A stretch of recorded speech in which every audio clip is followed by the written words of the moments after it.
Emulator game ni memang sangat terkenal lah dekat Linux konsol dan Android konsol. Macam dekat channel saya sendiri pun, memang banyak lah saya review handheld konsol ni. Dan performance dia berbeza lah mengikut spek konsol tu sendiri. Lebih tinggi spesifikasi chipset dia, lebih baik lah dia punya performance. Tapi sebenarnya emulator game ni semua, anda boleh juga main dia dekat PC. Cuma apps yang diguna dekat PC tu berbeza lah dengan Android. Sebab untuk versi PC, dia ada apps dia sendiri. Macam saya sendiri memang banyak gila lah emulator game yang saya layan dekat PC. Macam PSP, lepas tu game PS2, GameCube pun ada juga, Nintendo Switch pun ada juga. Dengan kekuatan GPU yang ada pada PC yang jauh lebih advance daripada mobile GPU, kita dapat main emulator yang lebih tinggi lagi seperti PS3, game Xbox One, game PS4 dan game yang paling tinggi sekali adalah game PS5 lah. Dan apa yang lebih best lagi, kesemua emulator game yang saya main kat PC saya, tak ada satu pun yang saya perlu install dan setup. Sebab kesemua emulator game yang anda tengok dekat PC saya ni, semuanya saya main direct daripada GameZone. Benda ni kita plug and play je, tak perlu setup apa-apa. Kita boleh main semua game emulator, daripada low end punya emulator sampai ke high end punya emulator. Assalamualaikum dan selamat datang ke channel saya. Jadi inilah dia, Playzone. Playzone ni dia adalah SSD, nampak macam mana nipisnya dia. Ringan je, boleh masuk dalam poket. Okay, jadi Playzone ni dia adalah retro system yang paling lengkap lah yang saya pernah test. Sebelum ni saya pernah review yang jenis hard disk ni, tapi hard disk tu dia tak complete lah. Dia game pun macam dia lebih kepada klasik macam Super Nintendo Entertainment System, macam PSP dan PS2 pun tak banyak sangat lah game dia. Lepas tu game yang paling tinggi pun PS3. Macam dekat Playzone ni dia ada sampai ke PS4 dan PS5 sebab dia adalah SATA jenis SSD. Jadi kelebihan SSD ni dia punya write speed dia memang tinggi lah, berbeza dengan hard disk. Write speed dia tak setinggi SSD ni. Jadi bila mana write speed dia tinggi, dia boleh running lah game yang AAA yang sekarang ni, macam yang saya tunjuk sikit tadi kan, macam Resident Evil 4 dan ada lagi beberapa game lah kat dalam dia yang AAA. Apa yang saya suka tentang Playzone ni, kalau nak dibandingkan dengan sistem lain yang seakan-akan sama macam ni, Playzone ni nak guna dia memang sangat senang. Kita tak perlu nak reboot kita punya PC, nak runkan dia punya sistem ni sebagai C drive untuk kita masuk pada sistem dia. Kita boleh cucuk, kita direct buka game daripada launcher yang dah siap ada kat dalam ni. Dia dah set up dah dengan BIOS apa semua, kita tak payah nak setting apa lagi dah. Lepas tu apa lagi yang best tentang Playzone ni, dia fully compatible dengan semua jenis controller yang kita connect untuk main game kat dalam dia. Kita tak perlu buat button mapping, dia akan auto mapping untuk setiap controller yang kita connect dengan PC bila kita nak guna Playzone ni, semua game kat dalam ni. Jadi proses untuk kita main semua game kat dalam Playzone ni akan jadi lebih mudah lah. Ok, untuk performance dia pula, dia bergantung pada PC atau laptop yang anda cucuk. Lagi tinggi spek, lagi bagus lah dia punya performance. Tapi kalau macam untuk dia punya minimum requirement, kalau anda nak main game macam PSP ke bawah kan, macam PSP, PS2 yang lama-lama ni, dia pakai prosesor Intel Celeron pun dah boleh dah dengan integrated GPU. Tapi kalau anda nak main game yang lebih tinggi lagi macam PS4 ke atas, macam lagi-lagi PS5, anda perlukan GPU yang lebih power lah. At least 2000 siri dan ke atas lebih elok lah. Macam saya test sekarang ni yang anda akan tengok dalam video ni, saya guna RTX 4060 Ti. Jadi segala performance yang anda tengok ni datang daripada GPU yang tu lah. So dalam video ni saya akan tunjuk kepada anda cara macam mana kita nak guna Playzone ni. Memang sangat mudah, saya akan tunjuk kepada anda. Dan apa yang ada kat dalam dia, berapa banyak game yang ada, game apa yang ada kat dalam dia. Jadi tanpa berlengah lagi, jom kita start.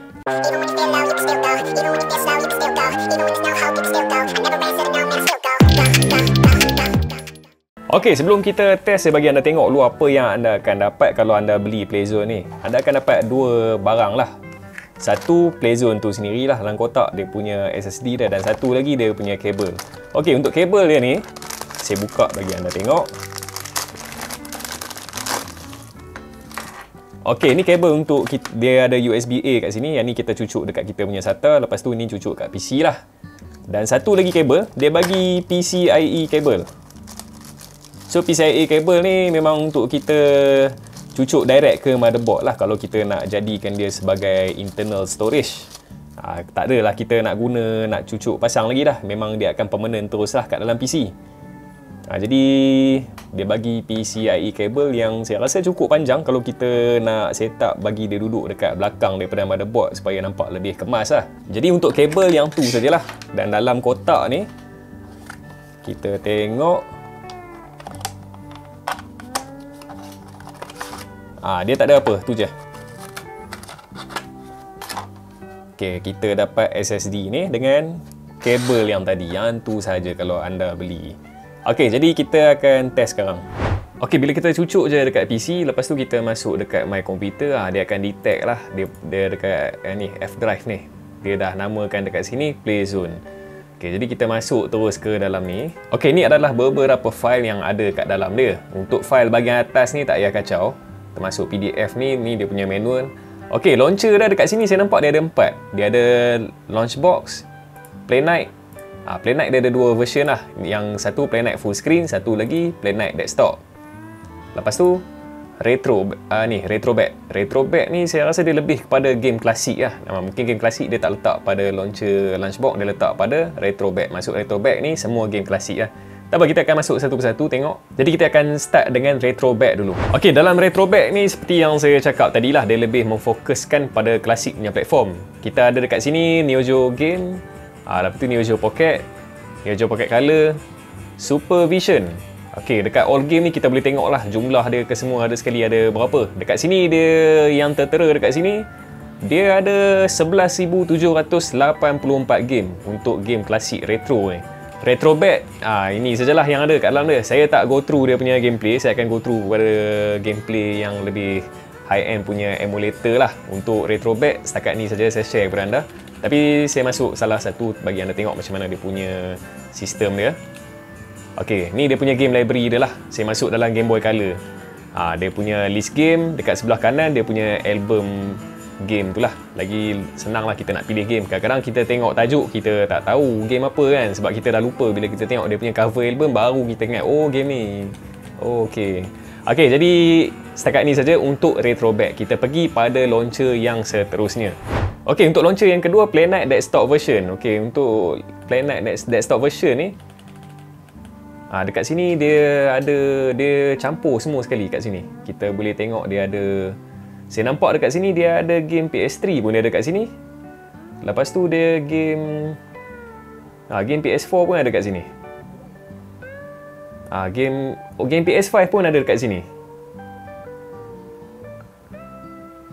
Jadi PlayNight Desktop ni saya nampak dia campur lah semua game. Dia campur semua sekali dalam satu library ni. Dia tak pisahkan melalui platform. Jadi kalau anda nak main game apa, anda just klik sajalah game tu, dia akan terus jalan lah.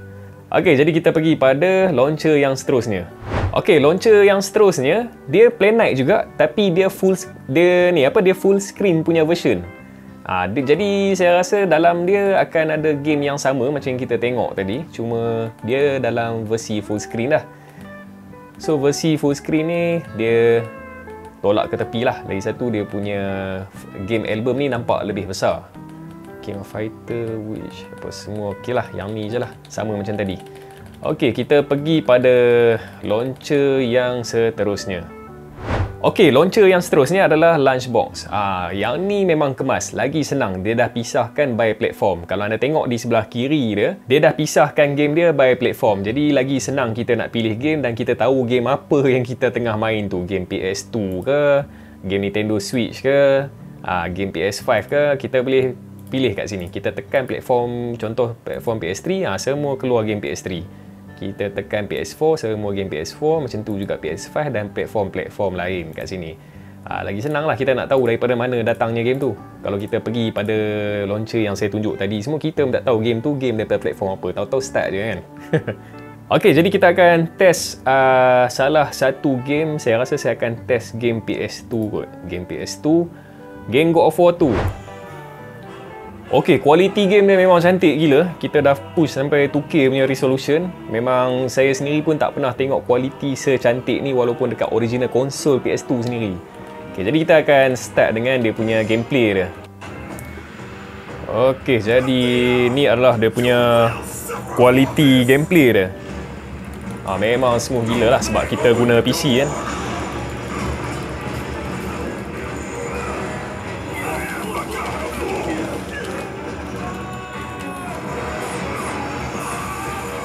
Kita tengok pada platform yang seterusnya.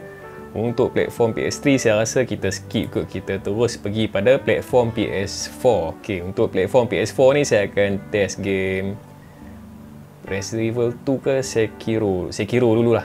Okey, game ni memang dia tak ada masalah. Dia punya controller pun okey, button dia pun tak terbalik. Saya tekan lompat, dia lompat.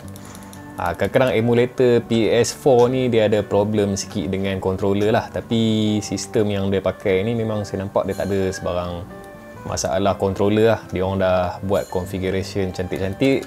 Maknanya kalau kita dapat, kita tak payah nak setting apa dah. Dia dah siap setting dah. Kita terus main je. Semua game yang ada kat dalam ni. Memang layan gila lah. Banyak game dalam ni. Saya rasa minggu ni mungkin saya habis masa layan game dalam ni lah. Ni yang anda tengah tengok ni, game yang pernah popular satu ketika dulu, Sekiro. Jatuh. Aduh. Okey, kita tengok game lain pula. Okey, jadi kita pergi pada platform yang last kali yang kita akan test dalam video ni, iaitu platform PS5 lah. Platform PS5 saya nampak dua ni lah yang best. Silent Hill 2 dengan Resident Evil 4 lah. Jadi saya akan test Resident Evil 4, Silent Hill 2 lah. Okay, jadi kualiti game Silent Hill memang smooth gila lah sebab dia guna SSD. Saya tak nampak macam ada stuttering apa pun. Memang elok lah. Kan, kita siap dia ada ray tracing lagi. Anda tengok bayang-bayang dekat air tu. Gila lah. Tapi seperti yang saya cakap pada awal video tadi lah, untuk main game AAA ni anda perlu GPU yang power lah, at least 2 siri ke atas lah. Lagi tinggi lagi bagus lah. Macam yang anda tengok ni, sebab saya pakai 4 siri. 4 siri ok lah untuk layan game-game macam ni kan. Jadi rasa ok lah. Jadi untuk game test saya rasa setakat ni sajalah untuk saya share kepada anda. Ok, jadi bagi saya, kalau anda nak main game retro tapi anda tak mau semakkan anda punya storage PC anda, sebab mungkin storage PC anda nak guna untuk game-game yang AAA je lah, tapi dalam masa sama anda rasa teringin nak game retro cuma anda nak dalam storage yang berasingan, saya memang sangat recommend lah Playzone ni. Anda main game semua dalam ni, anda tak ganggu langsung storage PC anda. Ok, jadi saya rasa setakat tu sajalah perkongsian saya tentang Playzone ni. Sekiranya anda berminat dengan Playzone ni, saya dah sediakan link pembelian dekat dalam ruangan description dekat bawah. Seperti biasa, sekiranya anda rasa video saya memberi manfaat kepada anda, jangan lupa subscribe dan tekan tanda loceng yang ada kat sebelah dia agar anda dapat notifikasi daripada video-video yang terbaru daripada channel saya. Sehingga berjumpa lagi di video yang akan datang. Bye!